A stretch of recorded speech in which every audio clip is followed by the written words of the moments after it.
Te despierta, cariñito, despierta tú también, varón. Mueve la cintura con el corazón. Soy Ilich Romero Tarihuana, el que te prohibió mamá.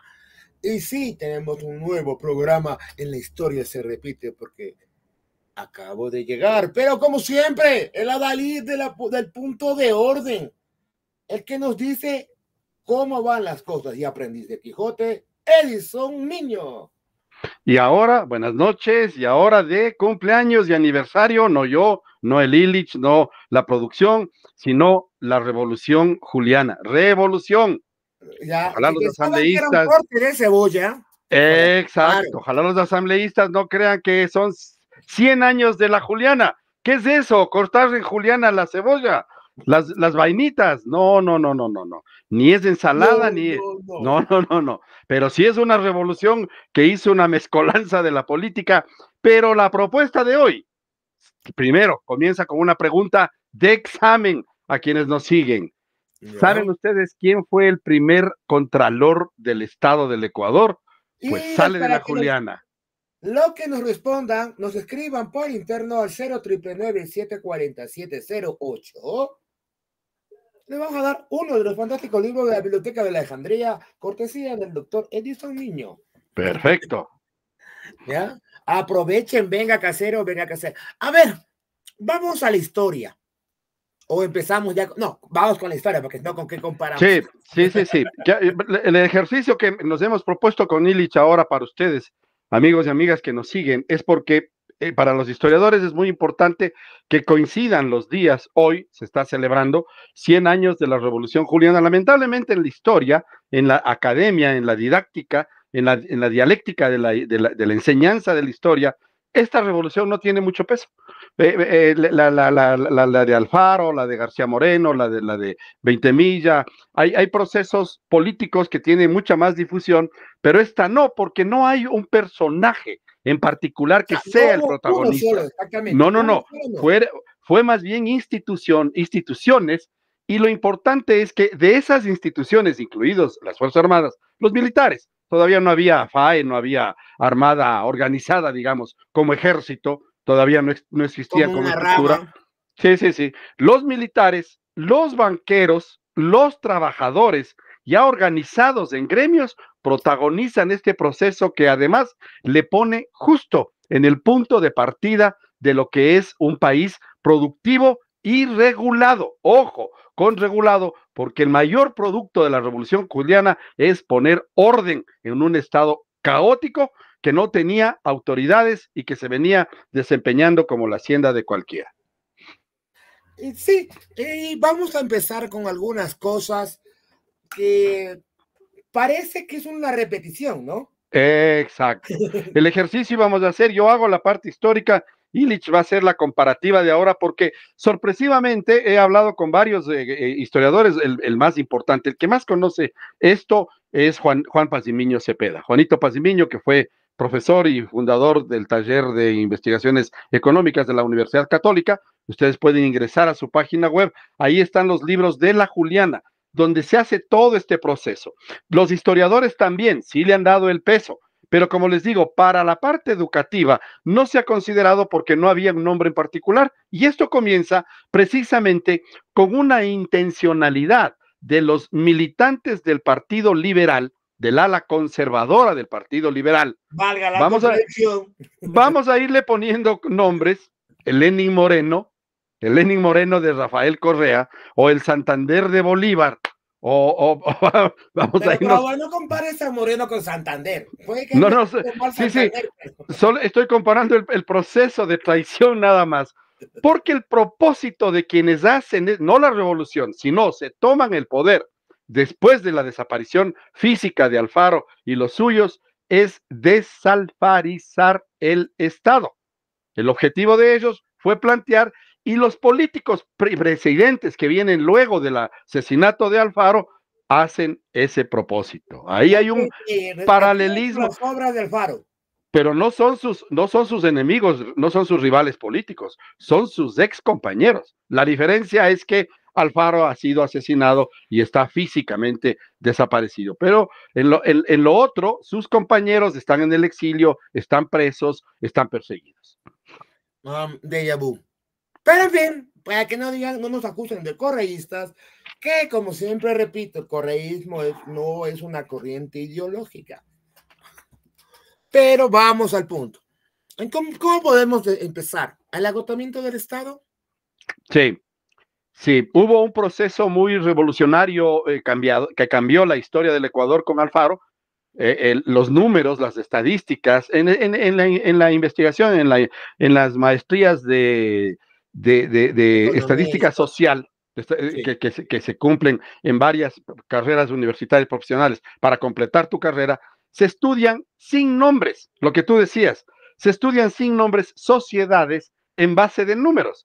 Entonces, si tú vas, quítale los números de Correa y quítale los números de Alfaro, quítale los números de García Moreno o los de la Revolución Nacionalista del Rodríguez Lara. Y pon solo los números, vas a ver estabilidades económicas y políticas. Quita los nombres más que los números. Exacto.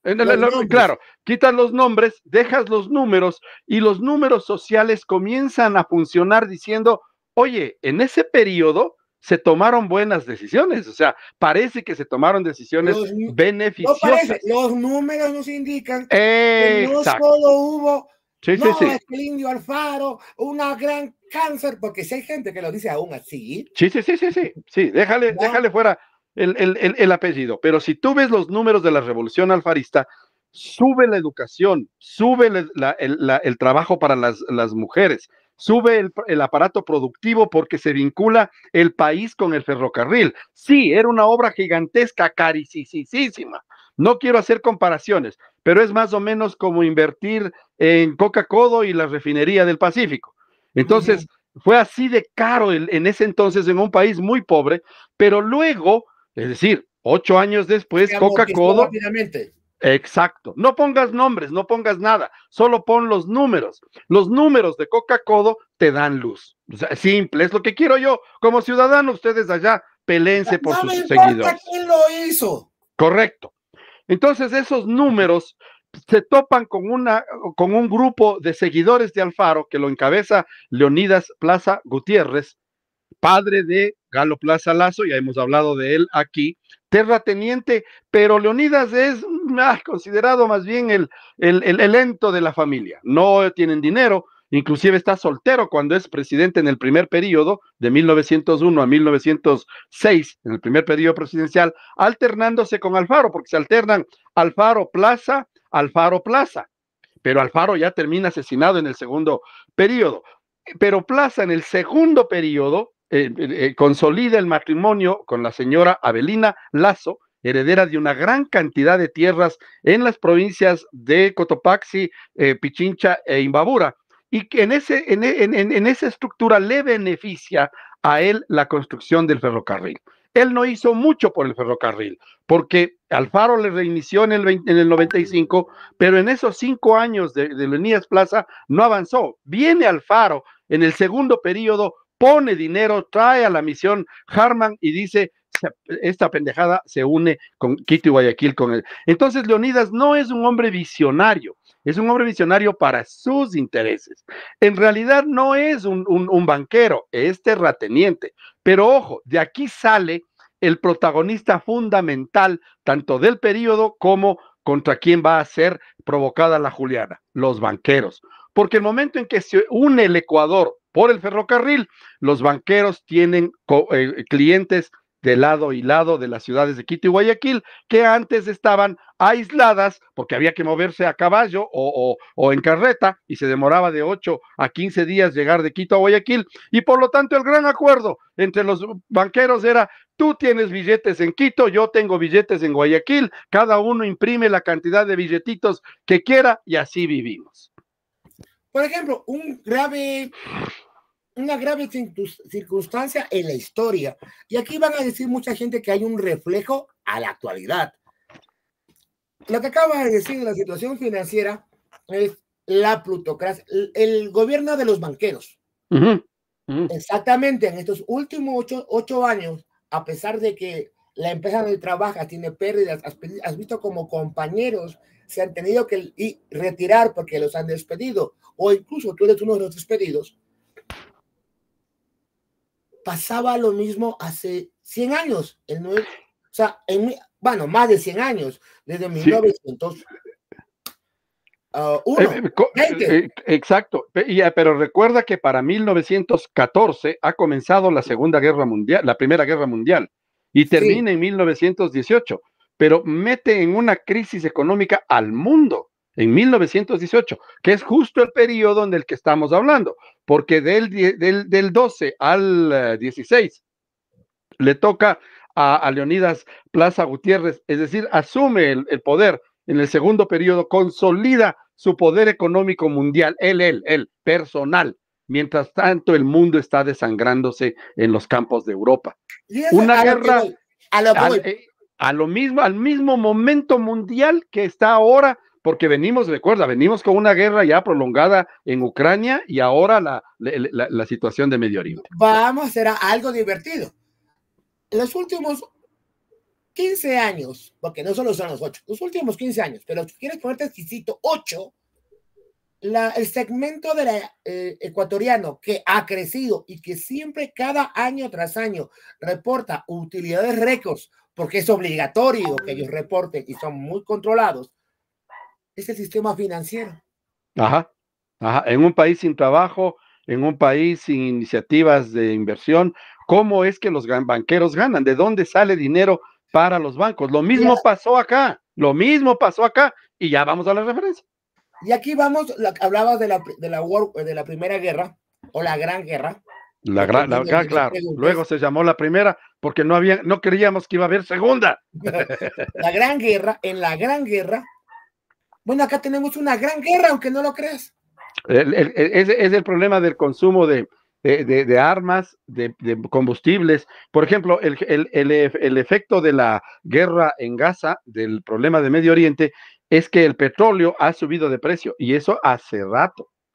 Pero lamentablemente el Ecuador ha bajado la capacidad de producción, de Estamos a explotación. punto de dejar ser país petrolero porque no tenemos capacidad de producción. Ya, o sea, en el mejor momento del petróleo, porque hay guerra en Medio Oriente, nosotros estamos bajando la producción de barriles de petróleo. Las mismas decisiones. No estamos exportando. Exacto. Ahí podemos asociarnos con el cacao de la época. Exact que en aquel entonces y Ecuador no exportó cacao. Que en aquel entonces se beneficiaron los agricultores, exportadores, especialmente los terratenientes, porque el mundo necesitaba alimentos mientras se enfrentaba en la guerra en el territorio europeo. Ahora tenemos una guerra de aranceles, tenemos una guerra, lo que tenemos hace un año, el CANI, el conflicto armado no internacional. Tenemos una guerra con la incompetencia. Bueno, disculparán. Y tenemos crisis. El planeta Tierra siempre tiene una guerra en cualquier momento. Pero mediáticas, Ucrania, Rusia, y que un tiempo, estuvimos a punto de declarar la guerra a Rusia nosotros, Ecuador. Imagínate, estuvimos aliados de la OTAN, o sea, casi, porque íbamos a entregar... íbamos a declarar la guerra solitos como grandes... Sí. Íbamos a entregarle armas de regalo, claro, lo que provocaría, porque en los términos de los acuerdos de Ginebra, de combates entre naciones o de conflictos armados, que luego pasan a ser guerras, esto me enseñaba el general Fran Vargas, sucede que cuando tú haces actos no declarados, actos como entregarle armas a uno de los dos combatientes, exactamente has declarado la guerra al otro. Causus belli, suficiente. Le pasó con las Malvinas, por ejemplo, cuando Estados Unidos le ayuda a Inglaterra con sus radares a detectar dónde estaban los portaaviones y los aviones y los barcos grandes en la guerra de las Malvinas en Argentina. Y Chile también se puso del lado de las... Y Chile se puso de ese lado, claro. En esa época. Por eso Margaret Thatcher le dio asilo cuando estuvo... Claro.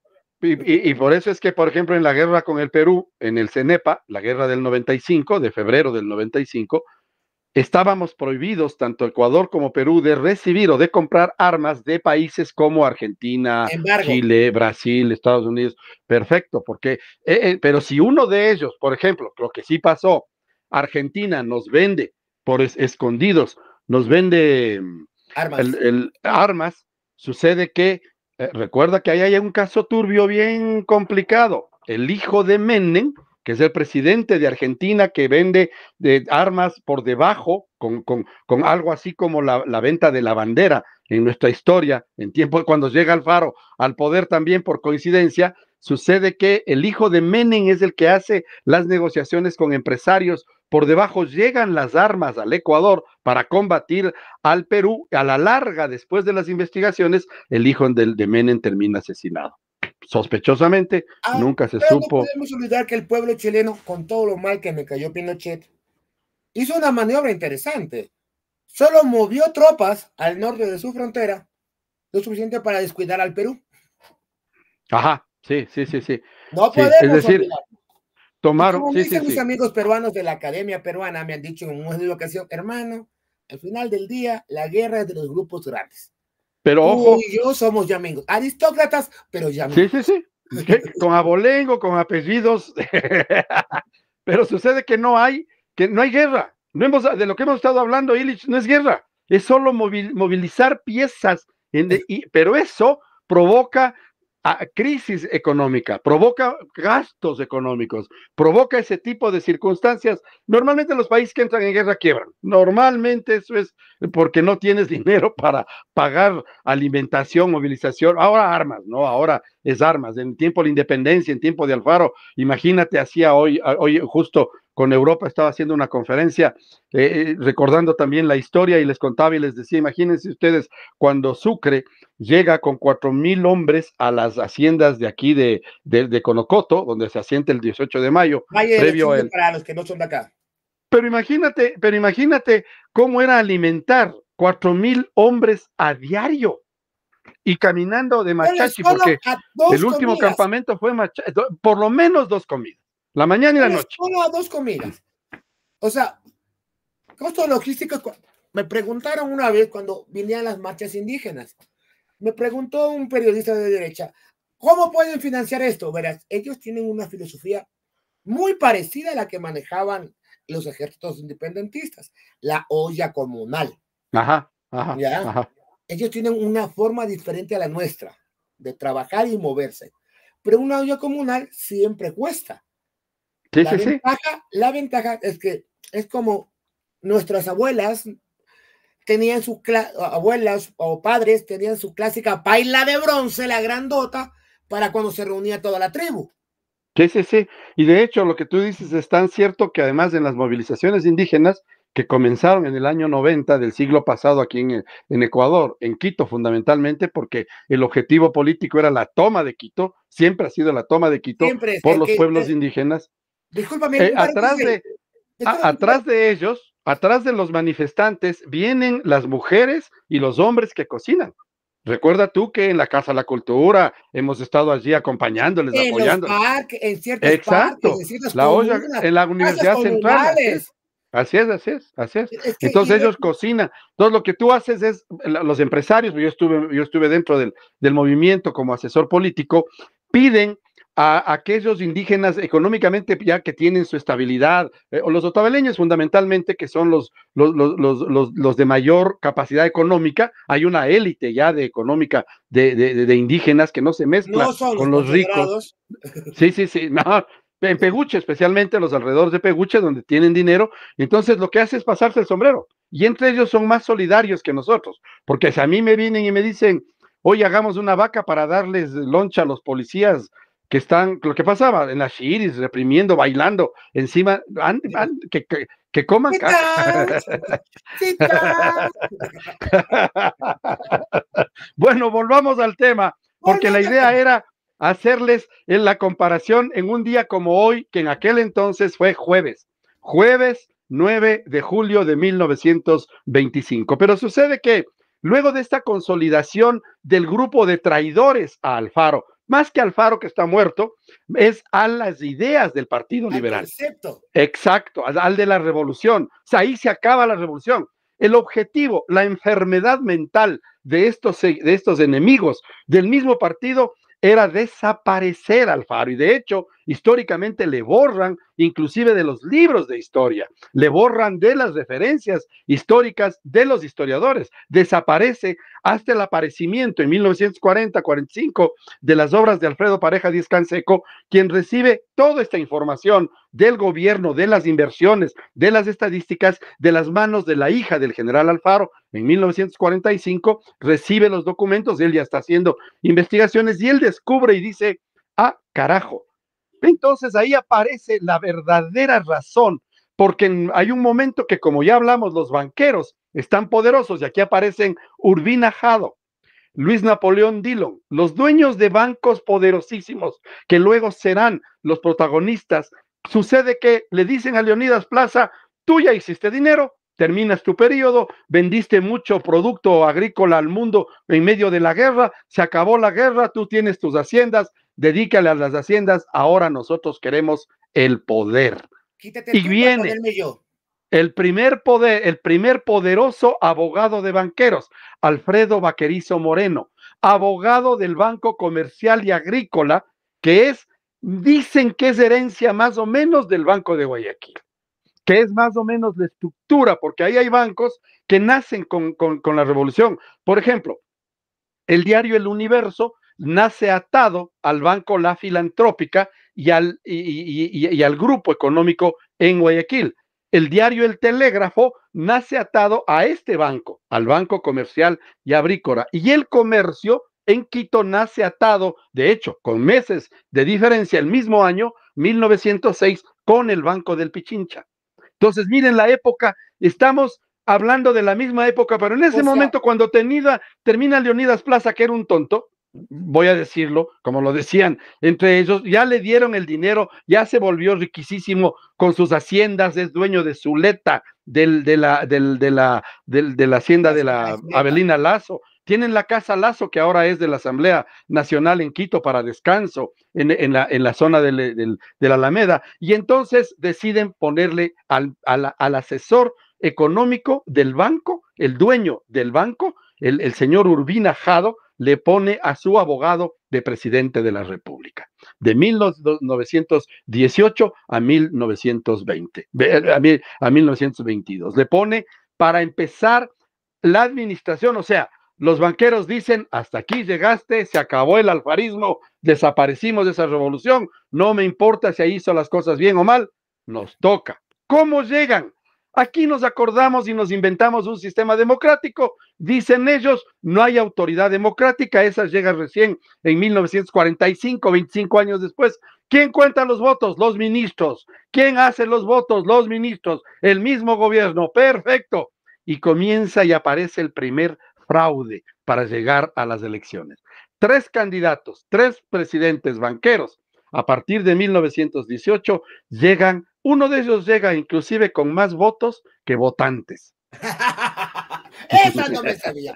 Pero hacemos los paralelismos. Tenemos un Plaza, ¿ya? Que consolida la desaparición del alfarismo, ¿no? Él se encarga de desaparecer. Empieza él, ya. Sí. Que por lo menos se le hizo plata, mucho dinero. Y tenemos un Moreno. Alfredo Vaquerizo Moreno. Tenemos por eso decía, por eso decía para que no nos reclamen. Tenemos un Moreno, un Lenin Voltaire Moreno, que no hizo plata, solo fue una buena alfombra y se sintió importante, que estuvo recién en los medios.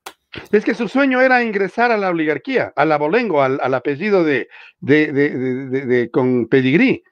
Yo le conocí, su ambición era no ser rico, porque siempre fue un poco limitado mentalmente, el Lenin, un poco lento de razonamiento, sí, pero lo que sí quería es ser reconocido por la burguesía, o sea, ese estatus de, soy parte de soy amigo del Santiago Gangotena y tomo café con él en el Escala. Ya, sí, tiene la razón. Entonces y luego vino un Guillermo Alberto Santiago. Banquero definido, dueño, propietario, fundador y gerente administrativo. Lo mismo que Alfredo Vaquerizo Moreno. Guillermo Alberto Santiago, a él le dieron un banco. Ajá. ¿Pero por qué le dieron el banco? porque era la persona que estaba ahí haciendo las cosas. Y se casó con la hermana del... Danilo. ¿Ya? Entonces, Pero ahí de hecho tenemos también... otro paralelismo. Pero sí, hablando sí, de sí. paralelismos brutales de la época, había una insatisfacción popular y había un dominio de la oligarquía y había una crisis económica si mis A estudios no ver, fallan. pero lo que tú ya pusiste, el punto fundamental que hay que recordar, a partir de Alfredo Vaquerizo Moreno y el siguiente, en 1920, es José Luis Tamayo. Para entonces, 1920, ojo, ese es un momento muy importante de la revolución, llega un conservador, él es conservador, abogado también de otro de los bancos poderosísimos vinculado al sector de Guayaquil, José Luis Tamayo, pero para entonces ya se han desarrollado los sindicatos en el mundo, la organización proletaria, y esas ideas de la revolución de 1917, ojo, él llega en Sí. el 20, en el 17 en el mundo ya se sabe el acorazado de Potemkin, la revolución rusa, la caída de los zares, el ascenso de La Lenin, Revolución de las Octubre. ideas de Marx, y los libros empiezan a circularse a través de la masonería, a través de las logias, de los grupos de estudio, empieza a desarrollarse ya y comienza la formación y la organización de partidos de izquierda vinculados a los trabajadores. Aquí ya llega la luz eléctrica se inaugura con Alfaro en 1906, el primer poste eléctrico en Quito se pone en 1906, para Guayaquil, que es donde llega por primera vez, ya se estructuran las dos primeras calles del Malecón y la 9 de octubre, que son ahora, antes se conocía la calle Larga y el Malecón, se pone luz eléctrica, ya hay trabajadores que todos los días tienen que ir a hacer mantenimiento. Y esos trabajadores empiezan a oír rumores de que exijamos derechos, hay que trabajar solo 12 horas, no 16. Los bicicleteros, los panaderos, las costureras, las vendedoras de muchines en Los Guayaquil. vendedores de Para mercado. 1920, exacto, y especialmente el sector pesquero y fluvial en Guayaquil, entre Babahoyo, el río Guayas y todo esto, ya comienza a organizarse. Y ojo, del ferrocarril que ya está funcionando, porque para 1918, digamos, cuando muere el general Alfaro, en 1912, el ferrocarril ya va y viene todos los días de Quito con carga, con gente, con dinero, que ya está funcionando y dinamizando la economía, pero para hacer eso necesitas muchos trabajadores, conductores, ferroviarios, gente que viva Estibadores, cargadores. dándole mantenimiento a las vías en Alausí, en Bucay, en las estaciones icónicas, en Riobamba, en Chimbacalle. Y Subiendo y bajando entonces, carga. exacto, ya se oyen la organización de sindicatos de los ferrocarrileros, la hermandad ferrocarrilera se llamaba. Entonces aparece este movimiento sindical que ya oye las noticias del marxismo, de proletarios del mundo unidos, de Lenin y los revolucionarios se han tomado el poder y están haciendo las cosas bien. ¡Ah, carajo! Cuando eso llega a través de un señor que se llama Miguel Albuquerque, cubano, ya está de edad, ya es un anciano, comunista, militante del Partido Comunista en Europa, llega a Guayaquil y a partir de 1920 a él comienza el gobierno a acusarle de que estás usando la organización. Para 1922, todos sabemos lo que pasa el 15 de noviembre, cuando se provoca el 10 de noviembre, todos estos obreros y obreras que vivían en Guayaquil declaran la primera huelga nacional en el Ecuador. Hablando de política y coincidencias, en 1920 el planeta Tierra estaba saliendo de un problema de salud que cobró más vidas que la misma guerra. Y curiosamente, igual que el COVID, no empezó en donde decían, sino de nuevo empezó en Estados Unidos. La gripe española empezó originalmente en la costa este de Estados Unidos, en Filadelfia y en Chicago, y luego se propagó al mundo. Ahí tienes otra historia que se repite, ¿o no, mi estimado Edison? Así es. 1920, Pero además, 2020, tuvimos una plaga mundial, tenemos una crisis financiera global. Así es, una guerra, una posguerra. Una posguerra, Ecuador está viviendo crisis económica, insatisfacción. Hay una insatisfacción. Pero además lo que tú dices es que no teníamos ni dinero ni la infraestructura básica para la salud pública. Ah, Entonces, la gente se murió con esas enfermedades muy sencillas. Y la Juliana, uno de los protagonistas, ya voy a dar el nombre, uno de los protagonistas es un médico, precisamente, y propone y organiza y arma por primera vez la estructura de la atención de salud pública en el Ecuador, a través de la maternidad Isidro Ayora.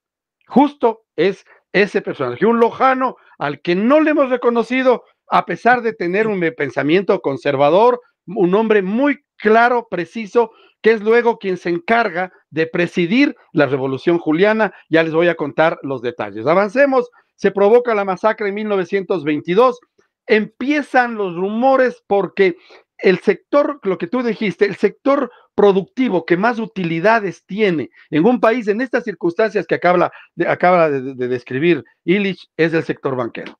Los Igual que en banqueros este tiempo. siguen llenándose de plata. Entonces dicen, ¿por qué voy a dejar el poder? Hay que poner a uno de los nuestros. Hay que seguir poniendo a uno de los nuestros. Así es Algún que, bobo, sí, algún sí, vivo no me bobo. ven. Pero vamos a perder las elecciones porque, ¿cómo? ¿Cómo? Ya tenemos el mecanismo. Quien cuenta los votos gana. El que cuenta los votos es el que pone los resultados. Así es que llega en 1924 Gonzalo S. Córdoba. Gonzalo Córdoba, un personaje del que si yo les pregunto, mejor no hice la pregunta porque nadie le Déjese. conoce. Pobre hombre, es uno de los personajes más pobres, desaparecidos, un hombre serio, un hombre que llega, es poeta, es escritor, de buena voluntad, pero llega manipulado, abogado también, banquero, en cambio ya representa a los banqueros de la sierra, él viene de Cuenca, pero representa a los banqueros de la sierra, y Gonzalo Córdoba termina cayendo en una vorágine de corrupción impresionante. Él es el protagonista de ese famoso telegrama que se cuenta en la historia política del Ecuador, que desde Quito el ministro de gobierno envía a la provincia de Manabí, al gobernador de Manabí, y le dice, por favor, envíe los votos de la elección presidencial de 1924 para el conteo. Y el gobernador de Manabí le contesta y le dice cuántos necesitan para, para completar. Les recuerdo, criaturitas de la creación, que tenemos el concurso de nuestro otro libro digital acá. ¿Cómo se llamó el primer contralor del Ecuador? Y digo contralor, no hubo contralora todavía.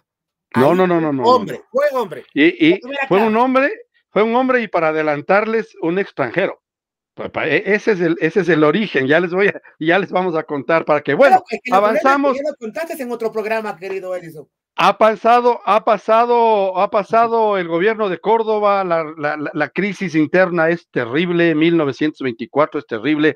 Oh, sorpresa, Matilde Hidalgo de Procel en 1920 pide ser recibida en una mesa electoral, no le reciben, le dicen que las mujeres no votan, ella se planta en Machala y le dice al presidente de la mesa y le dice, ¿en dónde está la ley que me prohíbe votar?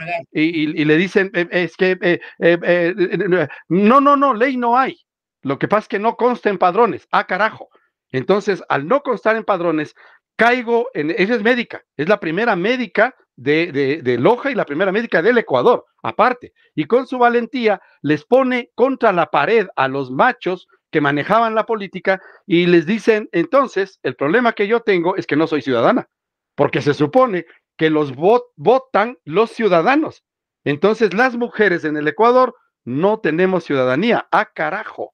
Y les ponen un problema a los abogados, le eleva una consulta a Quito, le enredan la burocracia y le dicen, doña Matilde, doctora, emita su carta. Ella consigue la ayuda de varias otras mujeres que ya están también, soy la Ugarte de Landívar, ya están en medio de esta propuesta y empiezan a llegar las cartas al gobierno del Ecuador diciéndole dónde está la prohibición de que las mujeres votemos. Para 1924 recibe una carta el gobernador del Oro, el de Loja también, porque luego Matilde se regresa a Loja. Matilde fue maltratada en Loja por ser una caricina, como una mujer lojana va a estudiar medicina, no seas loca, eres una loca, eres una bruja. Le trataron mal y tuvo que irse a vivir en Machala, donde se casa con su esposo y con quien hace todas estas gestiones. En un determinado, para 1924, vota por primera vez Matilde porque ordenan que le incluyan en los padrones, pero con dos restricciones. Lógico, dice Matilde. Primero, las mujeres no pueden ser candidatas, solo pueden ir y votar por hombres, por machos, nada más.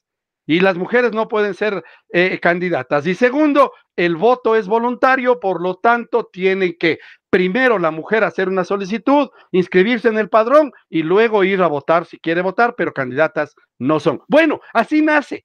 Y estamos celebrando el centenario. El año pasado yo estuve en la provincia de Loja celebrando el centenario de la primera mujer que votó, porque estas acciones se hicieron justo hace 100 años. Miren ustedes las coincidencias. Y se elige la historia. Exacto, y se elige fraudulentamente, con fraude, al último presidente de la plutocracia, Gonzalo Córdoba. Gonzalo Córdoba, en este año, hace 100 años, rectifico, hace 100 años, un grupo de militares, todos jóvenes, y me acordé de Martín Touré, el actual dictador de, me olvidé, Burkina Faso. Un joven capitán, capitán que está cambiando el orden en África Central. ¿Ya? Y otros países se han unido y están haciendo algo interesante. No se pierdan, el día de mañana vamos a tratar el BRICS con mi amigo Ronald Fernández.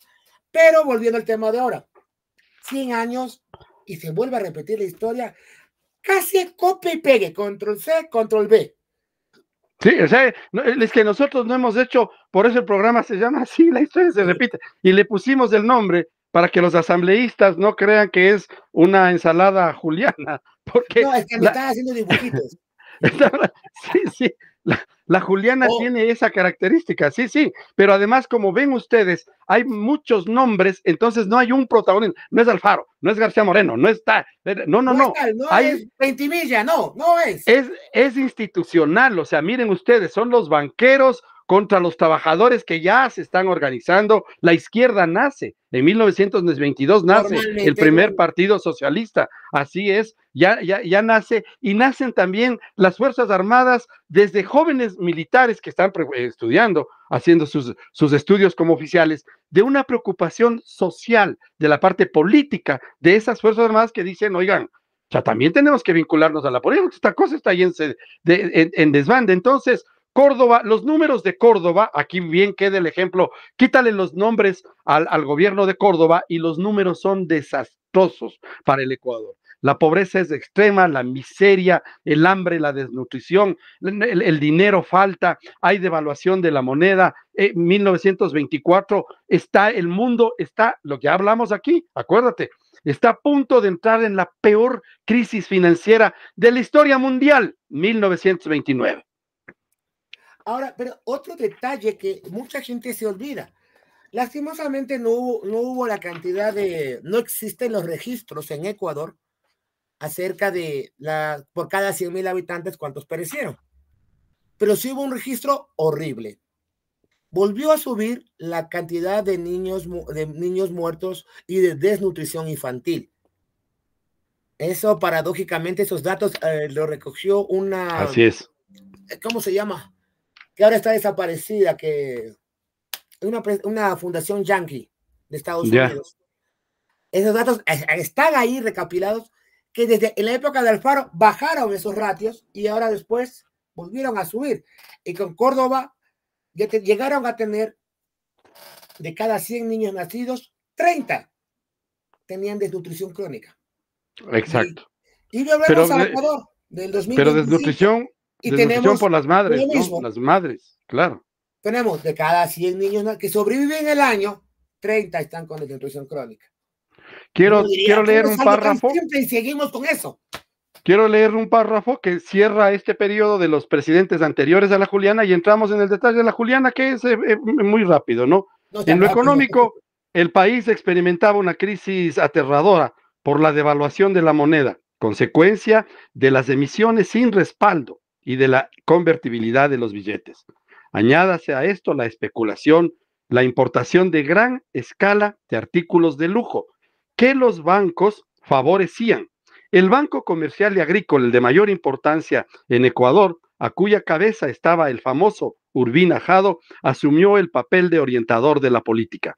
Defendía así sus inversiones. Los ministros de Estado se hallaban bajo esta influencia y recibían órdenes desde el despacho del dueño del banco. Así se llega al 9 de julio. A fines de mayo de 1925, el presidente Córdoba está en Guayaquil, quiere regresar a Quito, le llaman, viene acá y el 9 de julio de 1925, una revolución que se llamó con el mayor sigilo y el general descontento, expresiones populares, caía el gobierno del doctor Gonzalo Córdoba y en la tarde de ese día llegaba un telegrama desde Guayaquil al general Francisco Gómez de la Torre, quien presidía el ejército, inspector general del ejército en Quito, que le decía: señor Mario Salazar, Quito, carrera Olmedo, número 60, van 9 cuadernos. Firma Juan Castagneto. El tal Castagneto era la oficialidad conspiradora de Guayaquil, en el último acuerdo con el inspector general del ejército Gómez de la Torre. El episodio es conocido como la Revolución Juliana y tuvo indudablemente trascendencia en vista de las circunstancias económicas y políticas que vivía el país y de los cambios que iba a originar. La historia relatada por Alfredo Muñoz Barrero, que es uno de los historiadores conservadores, pero que miren cómo nos deja la pelota para tirar el penal. Ahí queda. Estaba tan en soletas el país que se volvió necesaria la intervención de los jóvenes militares. Pero viene un detalle, ese detalle que decías tú, de que se importaban muchas cosas de lujo. Vamos a ver algo que parecería, te voy a dar un paralelismo y tal vez voy a decir una herejía. Te voy a decir una aplicación, Temu. Mucha gente ahora estamos, o traemos por Amazon, traemos de Temu, o Tienda Manía. Estamos trayendo cosas que no produce Ecuador, y pongo entre comillas. Ajá. Hay ropa y muchas cosas, muchas tiendas se están yendo por un tarro. Y sí, estamos importando desde cigarrillos, licores, y estamos trayendo muchos bienes suntuarios. Ropa, ¿no? La ropa está en crisis. Sí, está en crisis. Entonces, ropa, calzado. Y esta pendejada de aquí que tengo puesta. Bueno, vamos a cerrar. Ya la producción nos está diciendo, ya váyanse, ya se acabó la celebración. Un saludo a Piedad Tarihuana. Y a ver, última oportunidad, porque tengo un ganador. Entonces, tengo un ganador. Entonces, lo que sucede es que ese día viene el romanticismo, ese sueño de los jóvenes, de, a ver, un poco ahora que la naturaleza, el respeto a los animales, no quiero hacer comparaciones odiosas, pero en ese entonces los militares jóvenes dicen: a ver, el fracaso de los gobiernos en el Ecuador hasta ahora es que ha estado presidido por una sola persona, han sido viejos, han sido ricos, han sido hombres blancos. Ahora vamos a presidir nosotros, vamos a hacer 7 una vez cada semana, va a proceder a gobernar uno. Entonces, durante 7 días cada semana, uno de los miembros de la Junta, que eran 7, se nombró 3 meses después a otros 7, pero se dieron cuenta que administrativamente, ¿quién firmaba los cheques para pagar a los empleados públicos? ¿Quién firmaba los cheques para pagar a los proveedores del Estado? Entonces se dieron cuenta que no podía, que ese bonito juego democrático de decir: sí, hagamos la revolución con sonajitas. No. Hay que poner las cosas en orden. Entonces aparece entre ellos, ya está junto a ellos en el grupo, junto a varios de los protagonistas de estos militares jóvenes, el doctor Isidro Ayora. El doctor Isidro Ayora Romero es un ginecólogo médico de la ciudad de Loja, que tiene una clínica, la clínica Ayora en Quito, que hace trabajos y también ya tiene médicos entrenados en Loja, y lo que hace es, le dicen a él: vea, doctor, hagamos una cosa, usted asume el poder, le nombramos dictador y ponga orden. Entonces el Isidro Ayora, un visionario del tema, escucha, porque es un hombre que está estudiando, o sea, conoce muy bien la estructura del Estado, y escucha que hay una misión estadounidense que está en Colombia, que viene de Centroamérica, que va a pasar a Sudamérica y que tiene la característica de organizar los estados. Y entonces le contrata a la Fundación Kemmerer. Viene el gringo Kemmerer, se reúne con Isidro Ayora y desde 1926 hasta 1929, que entrega el poder el doctor Isidro Ayora, se crea la maternidad Isidro Ayora. Él crea lo primero y dice, a partir de este propósito vamos a crear también hospitales públicos y entramos en una dinámica de atención de salud pública, pero lo que hace la misión Kemmerer es poner orden en nuestras finanzas. Crea el Banco Central, no había Banco Central, o sea, no había, ¿quién controlaba los billetes? De control. Exacto, los banqueros en su escritorio se levantaban de mal genio y no imprimas billetes pero hoy. No. Ahí demuestra lo que dice, lo que profanaba Adam Smith, la mano invisible del mercado. No. Imagínate que justo a propósito de Temu, crean por primera vez Isidro Ayora con la Fundación Kemmerer, crea la Dirección de Aduanas para controlar qué entraba y salía. No había control de aduanas. Este era un país de nada. Este era un campo del oeste. Era un país en nombre. Claro, y se crea la superintendencia de bancos. Por fin les dicen, vamos, bancos y seguros. Vamos a poner, porque ya habían compañías, o sea, ya nos estaba yendo bien económicamente, pero les estaba yendo bien al bolsillo de determinadas personas. Entonces, yo pago lo que me da la gana si te doy. Pero mi querido amigo, igual que en los momentos actuales, la educación estaba en soletas, manipulada por la iglesia, muy conservadora, y sucede que cuando Isidro Ayora y la Fundación Kemmerer dice, a ver, profesionales, no mujeres, porque no entraban a la universidad ni votaban, a ver, profesionales que sepan de administración de empresas, que vengan quiteños, guayaquileños, cuencanos menos, que vengan a administrar el Banco Central para poner al primer contralor, pone el primer contralor que era el control de los dineros del Estado, el primer contralor. Y entonces Isidro Ayora dice, no hay, lógico, las universidades no estaban a tiempo, no estaban con los tiempos, no estaban con la revolución, no habían formado.